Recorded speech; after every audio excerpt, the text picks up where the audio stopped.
Halo teman-teman, terima kasih kalian udah mau ngeklik video ini. By the way, ini adalah video pertama aku sih. Aku kayaknya bakal sering upload video tentang misteri, konspirasi, dan storytelling lainnya. Kalian bisa request juga di kolom komentar di bawah ini ya.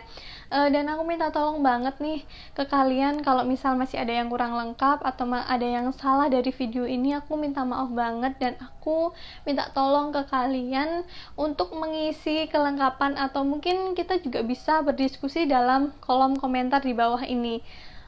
Aku pasti juga akan menyertakan sumbernya dari mana aku bisa tahu cerita yang aku bacain di kolom deskripsi di bawah ini. Oke, langsung aja ke ceritanya. Kita pasti udah tahu dan udah gak asing lagi sih sama cerita ini, soalnya menurut aku cerita ini sangat menarik, sangat melegenda dan penuh misteri banget. Kalian pasti kenal dengan sosok Michael Clark Rockefeller, pria muda berusia 23 tahun, kaya raya, dan sarjana dari Harvard University yang berusia 23 tahun. Kita di sini bisa panggil Michael aja ya. Michael ini merupakan anak kolong merat Amerika Serikat, yaitu Nelson Aldrich Rockefeller, seorang miliuner dan gubernur New York. Michael juga diketahui merupakan pewaris dari harta orang tuanya. Kita beralih ke kronologi. Michael diketahui merupakan sarjana dari Harvard University dan ia merupakan sosok yang suka berpetualang dan menyukai hal-hal yang baru.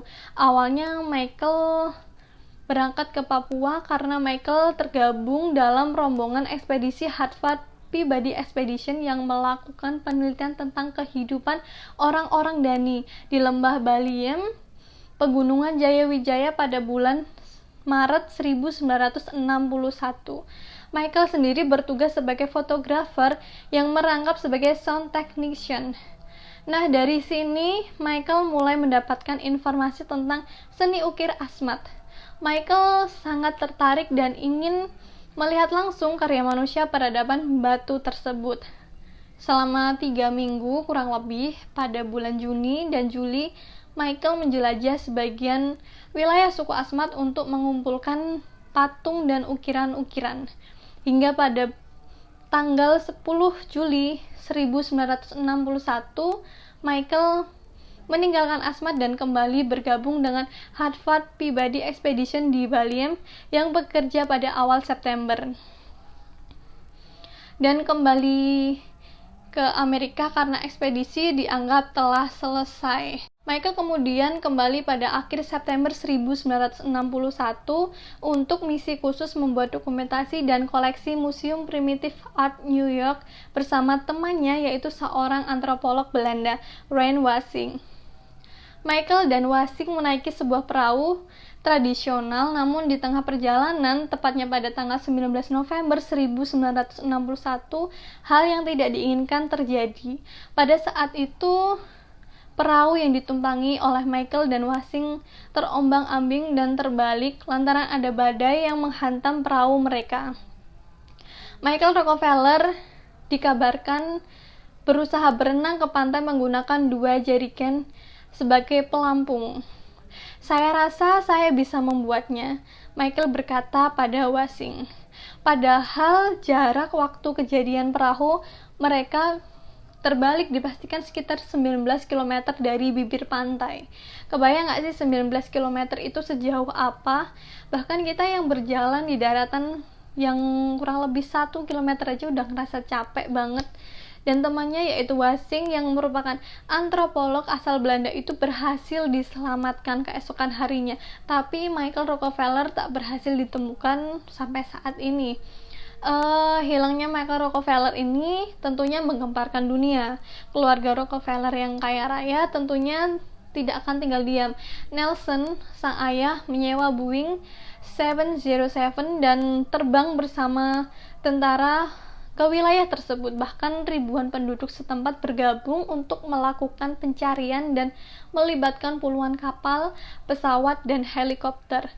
Tetapi tanda-tanda adanya Michael Rockefeller tidak ditemukan, bahkan hingga sampai saat ini. Dan by the way, berdasarkan artikel yang udah aku baca nih, misteri hilangnya Michael Rockefeller ini menjadi 5 misteri dunia. Berikutnya mari kita berdiskusi dari teori yang udah ada. Teori yang pertama, Michael Rockefeller tenggelam. Hal ini mungkin aja sih terjadi, dan menurut pandangan aku dari beberapa artikel yang udah aku baca, Michael ini memutuskan untuk berenang. Padahal jarak perahu yang ditumpanginya itu sekitar 19 km dari bibir pantai. Menurut aku, sepandai-pandainya orang berenang pasti akan merasakan capek dan lelah. Apalagi di jarak yang jauh gitu ya. Bayangin aja kita jalan di darat aja yang berjarak 1 km udah ngerasa capek dan ngeluh banget, gimana yang berada di kedalaman laut yang berjarak 19 km. Dan teori yang kedua, Michael Rockefeller dimakan buaya atau hiu. Banyak banget yang percaya kalau Michael ini dimakan binatang buas. Hal ini lantaran adanya penemuan sepotong kaki yang diyakini merupakan kaki dari Michael Rockefeller. Teori yang ketiga ini banyak banget dipercaya, yaitu Michael Rockefeller menjadi korban kanibalisme. Seorang antropolog menilai saat hilangnya Michael, suku Asmat di Papua dikenal sebagai bangsa kanibal. Suku Asmat dikabarkan sangat ganas karena membuat patung kayu yang digosok dengan darah orang-orang yang mereka bunuh, serta tengkorak yang mereka kumpulkan dari musuh suku, dan memakan otak mereka dalam ritual sakral yang dipercaya memberi kekuatan. Gimana menurut kalian? Mungkinkah Michael menjadi korban kanibalisme oleh suku Asmat? Dan sampai saat ini belum bisa diketahui apakah Michael sudah benar-benar tewas atau masih hidup. Namun secara hukum Amerika, Michael Rockefeller dinyatakan meninggal tanpa ditemukan jenazahnya pada tahun 1964.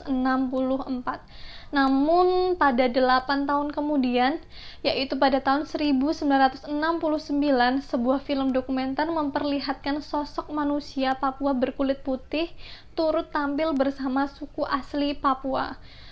Meski rekaman gambar hanya menunjukkan sekilas, namun penampilan sosok pria berkulit putih dan berjenggot di antara deretan orang suku asli Papua yang berkulit hitam yang sedang naik kano diduga kuat orang itu adalah Michael Rockefeller. Pada tahun 2014 lalu, seorang reporter yang bernama Char Hoffman bersama penerjemah asal Papua mendatangi suku Asmat, dan ia menyamar sebagai jurnalis yang ingin mendokumentasikan suku Asmat. Pada suatu ketika, penerjemah mengatakan bahwa penduduk setempat bilang kepada anggota suku mereka untuk jangan membicarakan orang kulit putih yang hilang di suku Asmat. Hal ini dipercayai bahwa orang yang dimaksud adalah Michael Rockefeller.